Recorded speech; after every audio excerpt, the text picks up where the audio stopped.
मेरा नाम संजना है। मैं अपने पति के साथ एक छोटे से गांव में रहती हूँ। हमारा गुजारा अच्छे से हो जाता है। मेरे पति जब खेतों में काम करते हैं तो मैं भी मदद करती हूँ। हमारे दो बच्चे हैं, एक लड़का और लड़की। हम भले ही अमीर नहीं हैं, लेकिन घर में सुख शांति का होना सबसे बड़ी बात है। हमारा गांव छोटा है तो हमें खेती का सामान और चीज़ों के लिए पास के शहर में जाना होता है। जो चीज़ें पास के शहर में नहीं मिलती तो फिर उसके लिए बड़े शहर जाना पड़ता है। मेरे पति सोमू सोच रहे हैं कि अब वो एक नया ट्रैक्टर ले ले। मेरा भी अक्सर पास के शहर में आना जाना लगा रहता है, कभी घर के काम से तो कभी खेती और दूसरे कामों की वजह से। मैं 7 दिन में एक बार शहर चली ही जाती हूँ। मैं जब भी शहर जाती हूँ तो वहाँ मंदिर के बाहर बूढ़े भिखारी बाबा से मिलती हूँ। करीब 1 साल पहले ही वो यहाँ आए थे। मैं भी उन्हें 1 साल से देख रही हूँ। मुझे याद है जब मैंने उन्हें पहली बार देखा तो वो काफ़ी दुखी थे। मैंने उन्हें पैसे दिए लेकिन उन्होंने नहीं लिए। फिर अगली बार जब मैं गई तो मैंने उन्हें घर के बनाए पकवान दिए। वो देखकर वो बहुत खुश हुए और बड़े चाव से खाए। तब से यह सिलसिला शुरू हो गया। मेरा जब शहर जाना होता, मैं उनके लिए जो भी घर में बनाया होता लेकर जाती। वो मुझे मेरे नाम से बुलाते। इन 1 सालों में उन्होंने मुझसे बहुत बातें की। मेरा घर गांव कहाँ है यह भी उन्हें पता हो गया। मेरे पति नया ट्रैक्टर लेने बड़े शहर गए थे। तब मैं घर में अकेली थी। वो करीब 5-6 दिन के बाद आने वाले थे।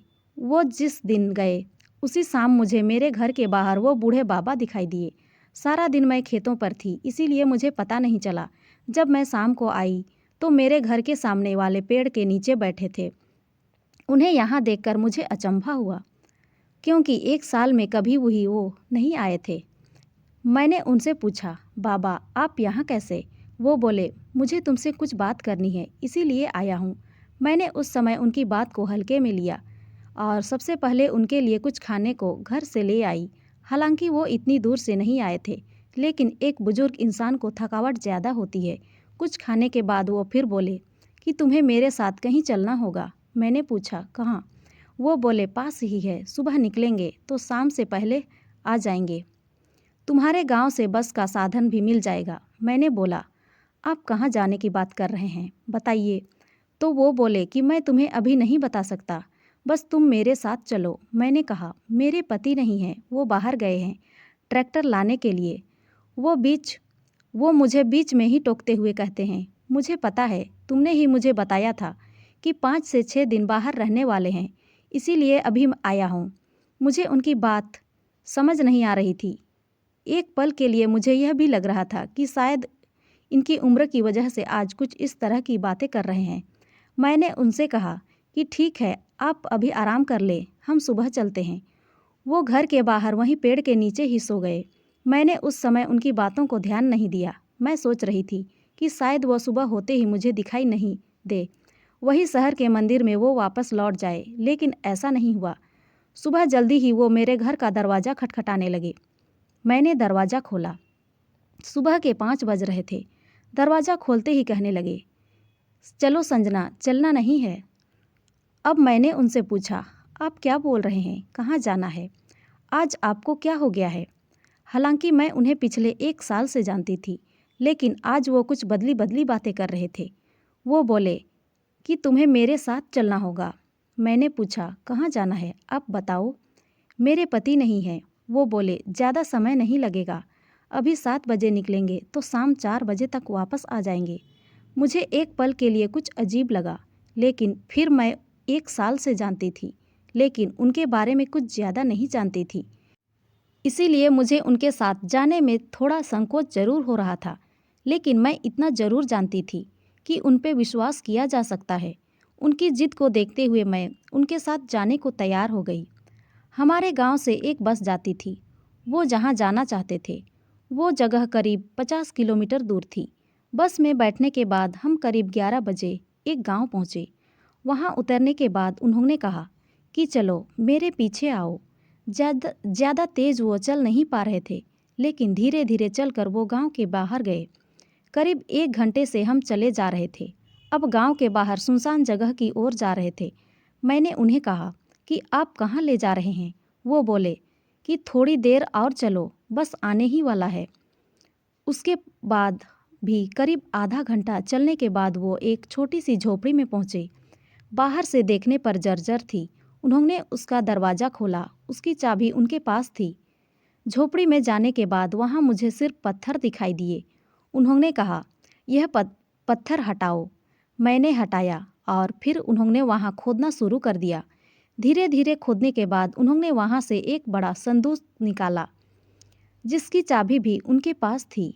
उन्होंने वो बड़ा संदूक खोला और मुझे दिखाया। वो संदूक पैसे और जेवरात से भरा था। मैंने देखते ही पूछा, यह क्या है बाबा और किसका है? वो बोले, बेटी यह मेरा है और अब यह तुम्हारा है। यह पहली बार था जब उन्होंने मुझे बेटी कहा। मैंने कहा, आपका कहाँ से आया? उन्होंने कहा कि मैं तुम्हें पहले बताता तो तुम मानती ही नहीं, समझती कि मैं पागल हूँ, इसीलिए मैं तुम्हें बोल रहा था कि मेरे साथ चलो। तब उन्होंने पहली बार अपनी कहानी सुनाई। वो बोले कि बेटी यह मेरा और मेरे बाप दादाओं का कमाया है। यह तो कुछ नहीं, मेरे पास अच्छी ज़मीन भी है। मेरे बेटे ने मुझे घर से निकाल दिया। अभी वो मेरे घर और ज़मीन के साथ जी रहा है। उसे इसके बारे में पता था, लेकिन जब उसके बार बार पूछने पर भी मैंने उसे नहीं बताया तो उसने कहा कि जब आप मुझे वो देना नहीं चाहते हैं तो आप घर से निकल जाइए। उस दिन से मैं घर से निकल गया और दूर जाकर मंदिर के बाहर जाकर बैठने लगा। तुम में मुझे मेरी बेटी दिखती है। मैं अब कितने दिन रहूँगा? मैं चाहता हूँ यह सब तुम रख लो। उनकी बात सुनकर मुझे बहुत दुख हुआ। उनके साथ यह हुआ है। मैंने कहा कि इस दुनिया में कर्म के फेर से कुछ नहीं बच सकता। लोभ में इंसान अंधा हो जाता है। मेरा और आपका रिश्ता बिना स्वार्थ का है।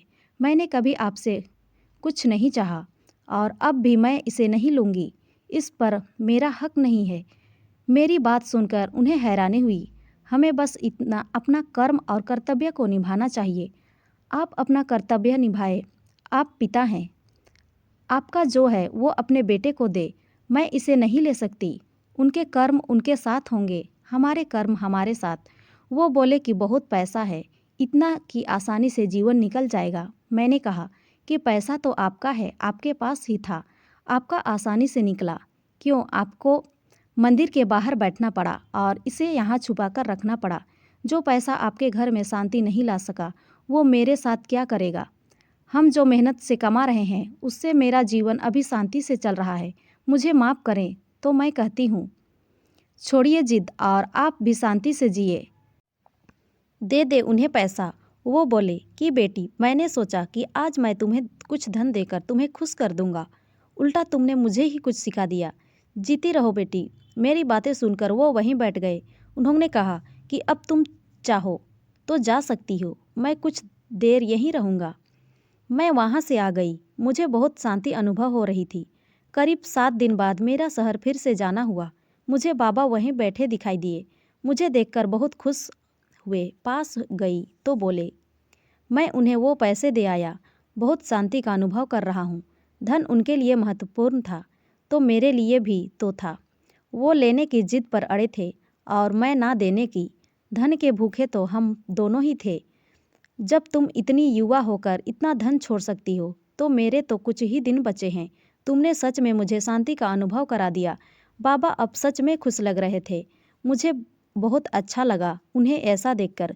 तो दोस्तों, ये कहानी आपको कैसी लगी कमेंट में ज़रूर बताएं और अच्छी लगी हो तो लाइक शेयर और सब्सक्राइब ज़रूर करें।